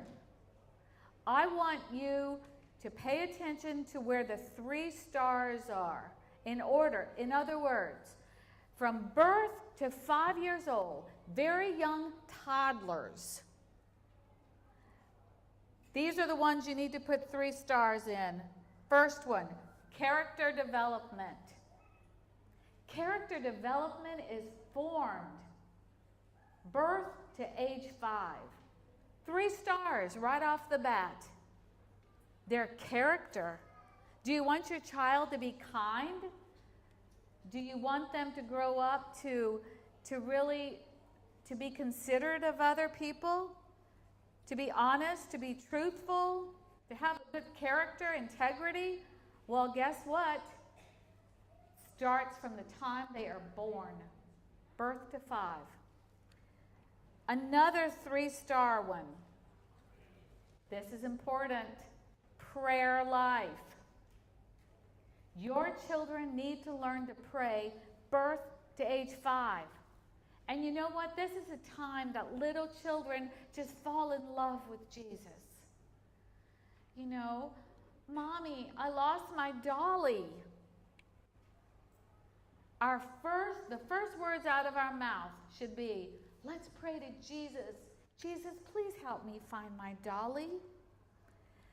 The little things that may seem insignificant to us, like finding a lost dolly or finding a shoe, those are important opportunities to teach that tiny little child, let's take it to Jesus in prayer. Because when children learn to take little things to Jesus in prayer, later on when they get to be teenagers and young adults, they will take the big things to Jesus in prayer. So prayer life is developed, put 3 stars in that one. Prayer life is developed, birth to age 5. The other one that has 3 stars, their conscious development. Knowing right from wrong. Knowing what's good and what's bad. That is developed from a very young age. 3 stars right there. So those 3 things, character development, prayer life, and conscious development, knowing right from wrong, the key time is from the very first day of birth. So let's just go down that column together. Birth of 5 years. So 1 star, general spiritual development. We talk in general terms about God without getting very specific. So you're developing that spiritual awareness, so to speak. Belief and theology, again, you don't talk in specific terms about the things that you believe, but you mention them sometime. They will hear those things sometimes. So that would be 1 star. Pam said 3 stars in character development.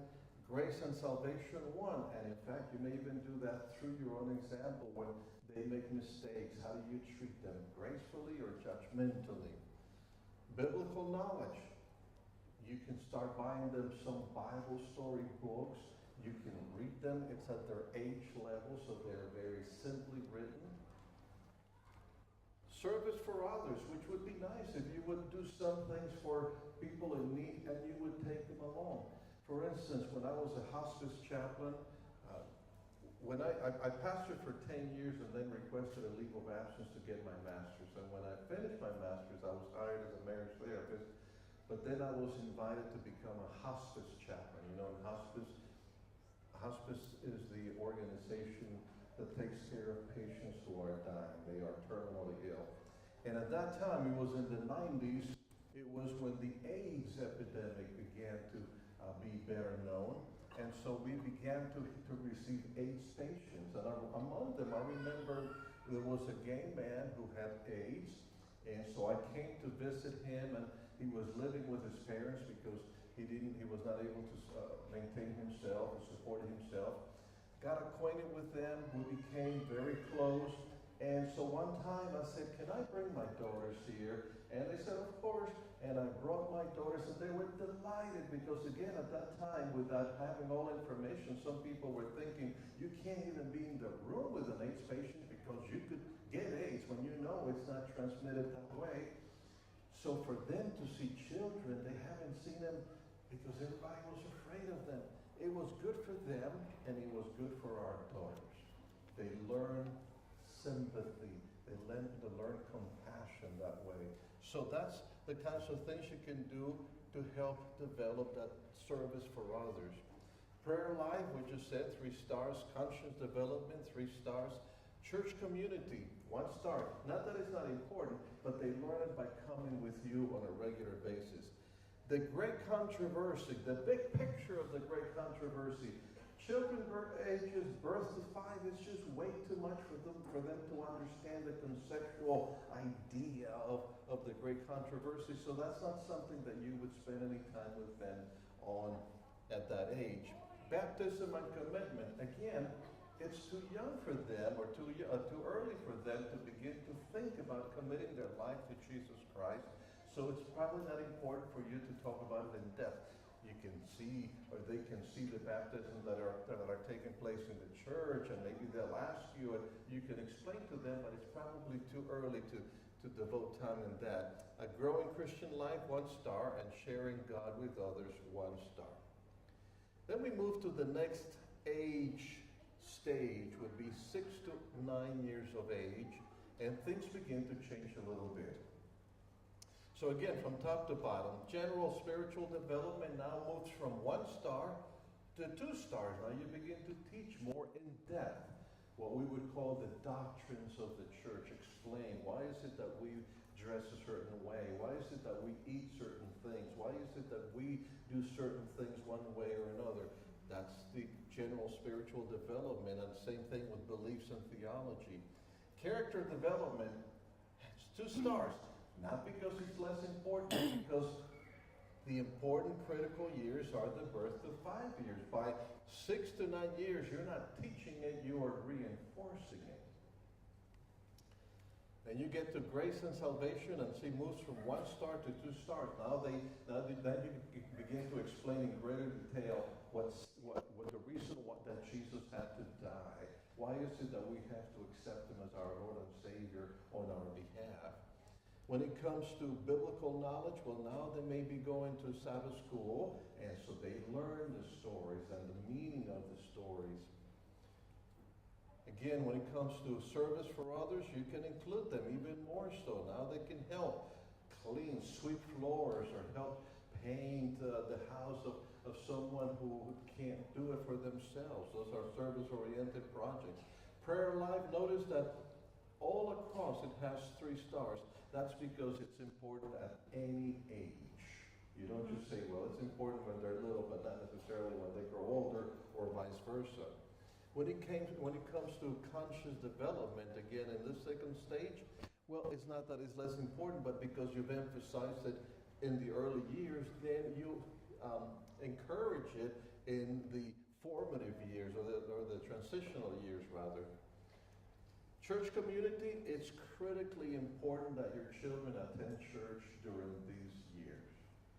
If you don't practice it during these years, when they begin to notice the importance of these things, it's very easy for them to leave. And that's why, in fact, we were fascinated by this church this morning to see all the kids and to see the young people participating in the service. It's a thrill to us to see that, because that means you have made an emphasis in the young people. We are older. I don't know of things that will drive us out of the church at this point in life anymore. So the church shouldn't emphasize my needs as an older person. We should be looking at the needs of the younger people. So I was thrilled that you have taken that seriously here in church. Now, when it comes to the big picture of the great controversy, you see now we have 2 stars here. They need to begin to learn about this whole dispute between God and their enemy, or our enemy, I should say. Baptism and commitment. Now, this is an interesting thing, because, again, we're talking about ages 6 to 9. I think we mentioned last night, I actually don't remember if we did or not, that we wrote a baptismal book for children ages 8, 10, or 8 to 12. And the reason we wrote it was because when I was a church pastor, there were kids that their parents would say, Susie wants to be baptized, Pastor, but I don't know, she's only 9 years old. You think she's old enough? And so I pointed them to a place in a book called Child Guidance, where the author says, and I can tell you quite plainly, I believe you know that I accept and believe in the writings of Ellen White as being inspired. I don't accept them as being hired on the Bible, but I do accept them as inspired. So I read them, and in that book, Child Guidance, she says that children ages 8, 10, and 12 are not too young to be approaching with the subject of personal religion. And then she also said, don't make them wait until they're older. I remember when I was just in college in Maryland, went to California as a youth pastor for a summer, and the pastor of my church said, I need you to go visit so-and-so because he should be baptized, but he just is not making the decision. So I went to see him and I said to him, have you ever thought of being baptized? And he said, I wanted to be baptized 2 years ago, and they told me I was too young, that I had to wait. I don't want to be baptized now. So don't wait. When children begin to ask, it's because the Spirit is already moving in their hearts. And so that's why we wrote this baptismal preparation book. It's called Making Jesus My Best Friend. And it was the way that we designed it was for the parents to study with their children, because you are their disciple makers. So when you study with your children and they are ready, then the pastor can baptize them. So that's the reason why here you can already begin to talk to them about baptism, because it's the prime time for them to accept them as Lord and Savior. In fact, research shows that the older kids get, the more difficult it is for them to make a decision to follow Jesus. So don't discourage a young person from being baptized because they're too young. And then growth or growing Christian life, 2 stars. Sharing God with others, 2 stars. And we finally move to the last stage from age 10 to 14. You want to talk about that? Well, the last column is really easy, because let me start with the ones who have 1 star. Character development, we just put 1 star there. Because guess what? The character is pretty much already formed by the time the child reaches 10 years old. So we're only going to put 1 star there. The other one we're only going to put 1 star in is conscious development. They're conscious. Their ability to know right from wrong, by the time they get to 10 years old, that is already developed. Every other column, other than those 2, you're going to put 3 stars. Every other column, put 3 stars, because that is a prime time, ages 10 to 14. So if you have a child at one of these 3 stages, just simply look and see, what should I be doing with my child at this point in life? If they are birth to 5, what are the things that I should be emphasizing? If they are 6 to 9, what are the things I should be looking with them to know and to experience? If they are 10 to 14, what should I be helping them with at that particular stage in But life? isn't it interesting? To me, one of the most fascinating things about that chart is the prayer life column. That is the only one in the chart. And the spiritual development, 3 stars, every single level. And what does that tell me? It doesn't matter how young a child is or how old a child is. We need to be teaching them that to have an active prayer life, and we need to be modeling for them personally in ourselves an active prayer life, because that is the one thing that just continues. What that also tells me about parenting is never stop praying for your children. It doesn't matter how old they get. Never stop praying for them. And I can tell you this, the older my girls get, I think the more I pray for them. Because the older they get, the more adult responsibilities they have. And maybe the more challenges they have. The more important the decisions that they make. So never stop praying for your children. And number 7, service is a more positive activity than simply entertainment. But here's the key. Research has shown that if we want to keep our kids in church, we should be involved in service activities together as a family. Not just to say to the kids, go on a mission trip, or I'll pay for you to go on a mission trip, or the church is having some activity to help a neighborhood. You go do it, but rather let's do it as a family. Because if it is important to my parents, then it's important to me. If it's not important to them, they're just telling me to do it, then it really isn't that important. So make sure that whatever service opportunity you have, that you do it together as a family. Go on a mission trip someplace. Go to places that need your help, but do it together as a family. In fact, some recent research came out, And researchers went and asked people who were known for their philanthropy, people who were known for giving back to the community, for always helping others, opening the homeless shelters, working on shelters for women, food pantries. And they went and researchers talked to all these people, and they found one thing in common. 9 out of 10 of these people said, I do it because when I was little, we did it as a family. In other words, they had learned to be kind. They had learned to give back to their community. They had learned to give of their resources and time to help others. 9 out of 10 of them because they had learned it as a child. So that tells us again the importance of serving together as a family. All right, so we have a few minutes left, and this is your opportunity to give us some thoughts or ideas, or to ask any questions, and we can answer as many as we can in the few minutes that we have left. So if you have any questions, just raise your hand, and we'll get a microphone to you, or you can tell us, and then we'll repeat it so that those who will be listening can hear the question.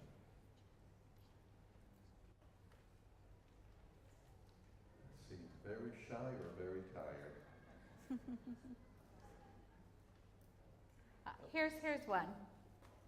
Yes, sir. Do you have any guidance to discipline children?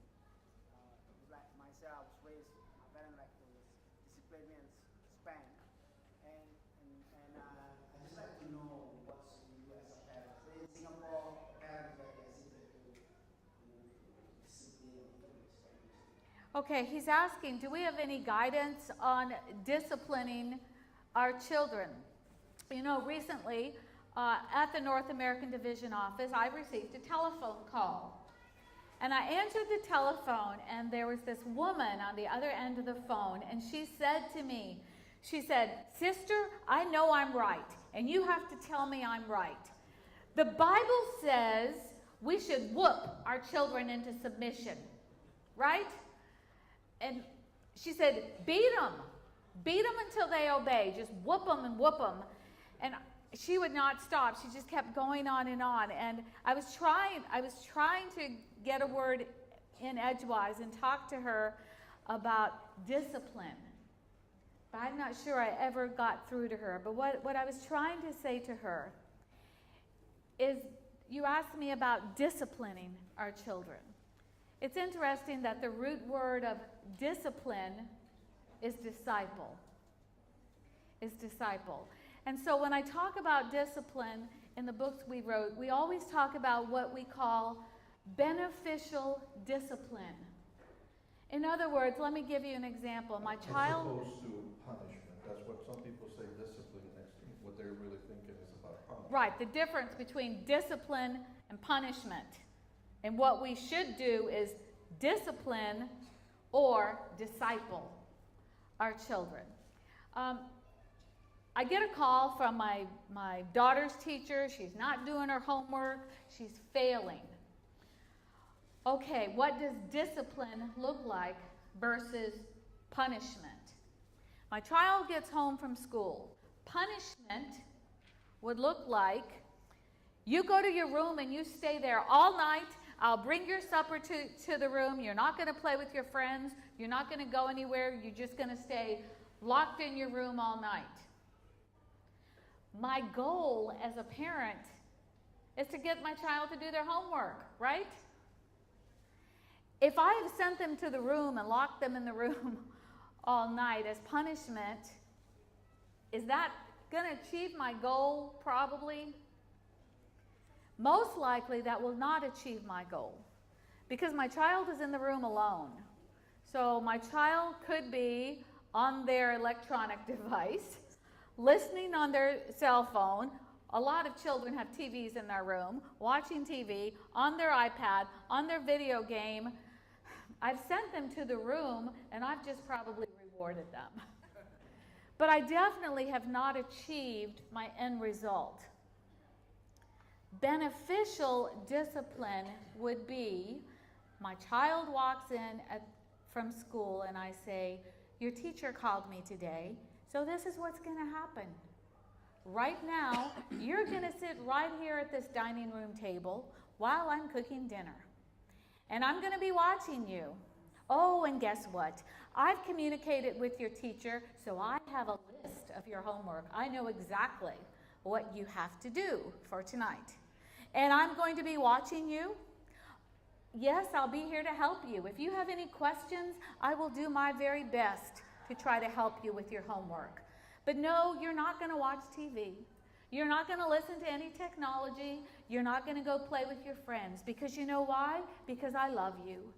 And because I want you to do well. I want you to do your very best. I want you to be successful in school. And I want you to learn to be responsible for the jobs you've been given to do. And right now, your job is to be a student.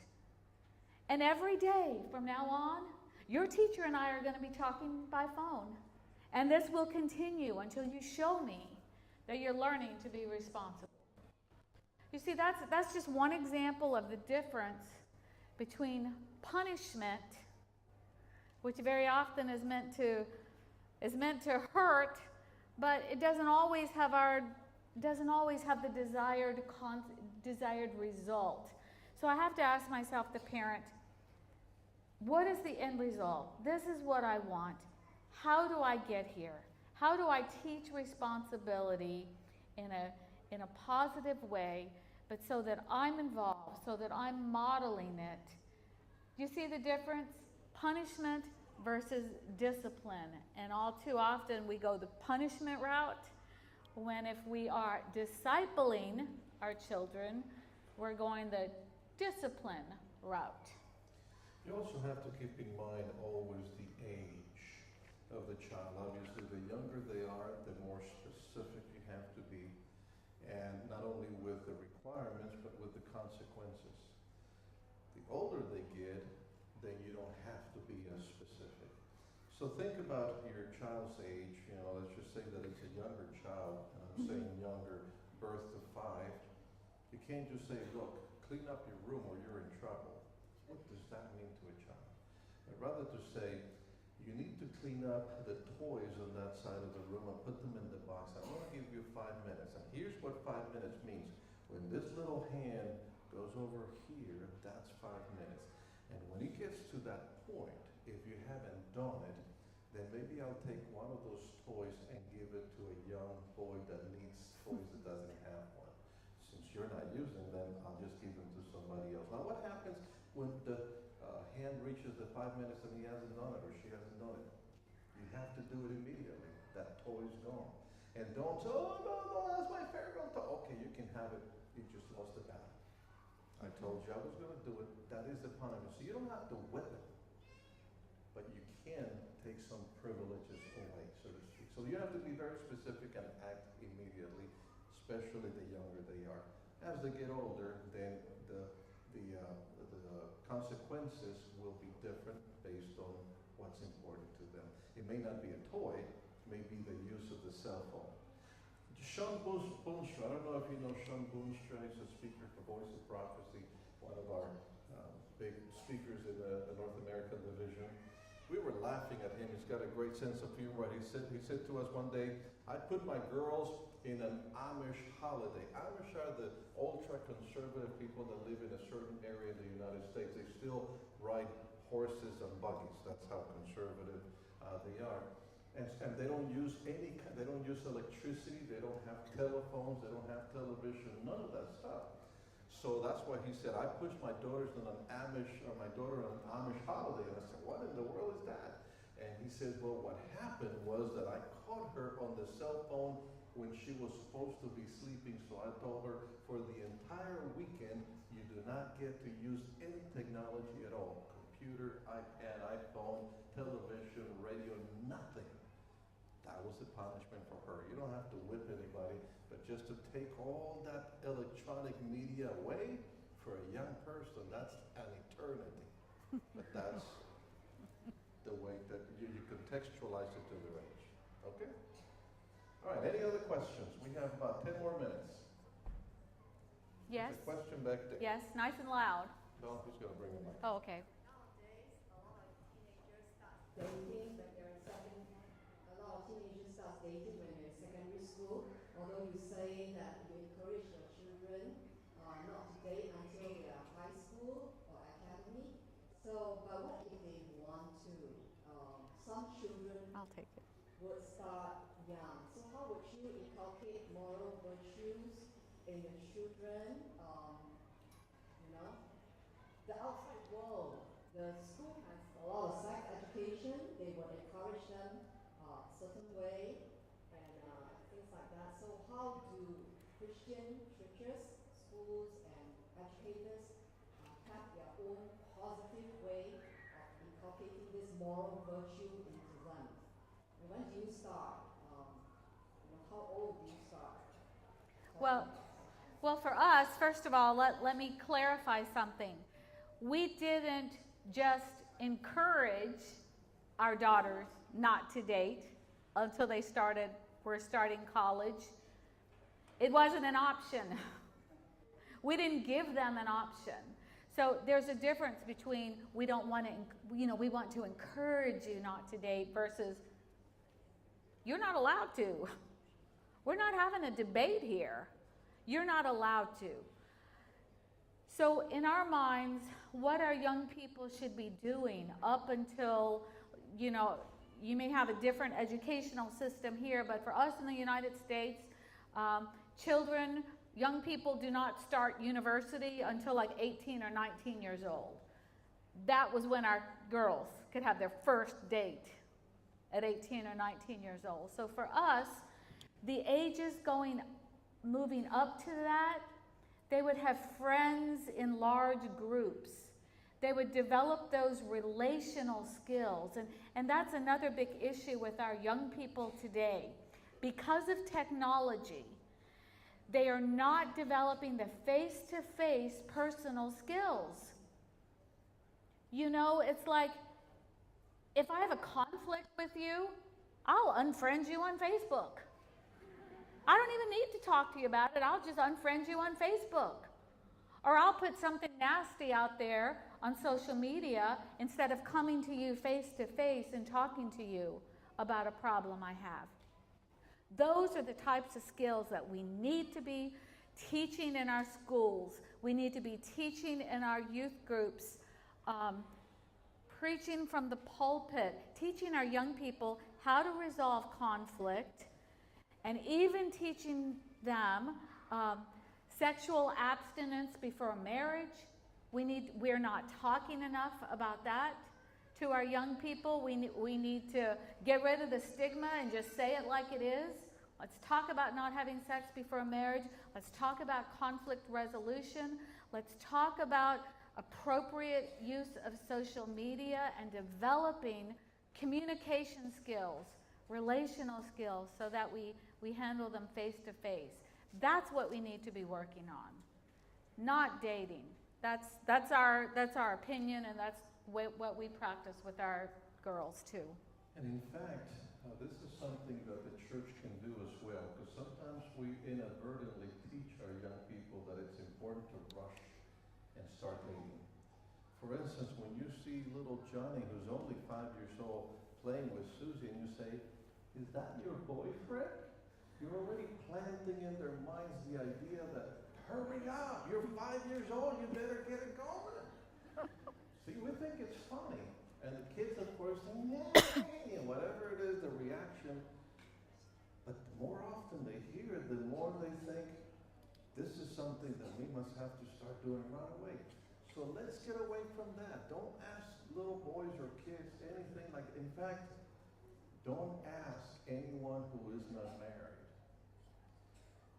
So in the North American division, we oversee 3 different ministries. We oversee family ministries, men's ministries, and single adult ministries. Single adult ministries in the North American division, we said, to talk about singles ministries is too wide. Singles are people from the age of 15 until they die. But you can't have a group of people, let's say a 16-year-old, in the same category as a 69-year-old.